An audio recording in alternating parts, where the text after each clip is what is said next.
దయచేసి ఎవరైనా సరే సెక్యులరిజం పేరు మీద సనాతన ధర్మాన్ని చావగొట్టకండి. హిందూ దేవతల్ని దూషణ చేయకండి. ఈ మధ్యన దూషణ ఎక్కువైపోతుంది. ఒక శబరిమల అయ్యప్ప స్వామి టెంపుల్ మీద కానీ, సరస్వతీదేవి మీద కానీ దూషణ ఎక్కువైపోతుంది. దయచేసి అలాంటి పెద్దలందరికీ చేతులు ఎత్తి జోడిస్తున్నాను. దయచేసి అది కొద్దిమంది ఒక బ్రాహ్మణులకే, అది బ్రాహ్మణ సమాజానికే అది బాధ కలిగిస్తుందని ఎవరన్నా అనుకుంటే దయచేసి అది తప్పది.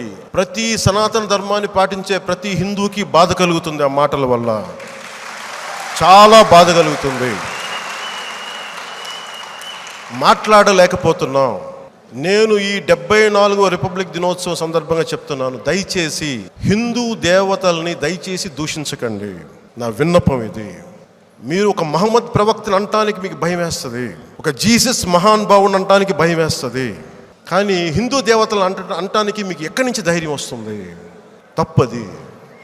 దూషించకండి. అట్లాగా ఇలా అనేసి ఏమి అవ్వదు అనుకుంటే కాదు, మనోభావాలు గాయపడుతున్నాయి. దయచేసి ఇది నా విన్నపం.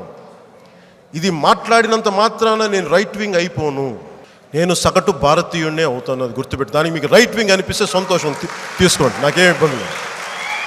క్రిస్టియన్ ప్రార్థనా మందిరాన్ని అపవిత్రం చేస్తే మొట్టమొదటి వచ్చే గొంతు నాదే.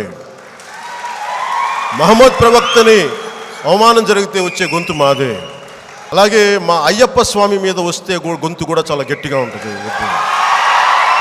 తప్పదు.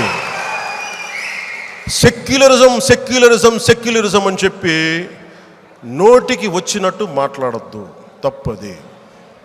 ఎందుకు చెప్తున్నానంటే, హిందూ ధర్మాన్ని అవకాశవాది హిందువులు దాడి చేసినంతగా మిగతా మతాలు దాడి చేయరు.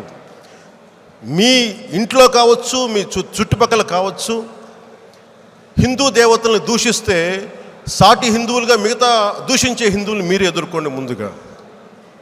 అది మీ బాధ్యత, మనందరి బాధ్యత అది.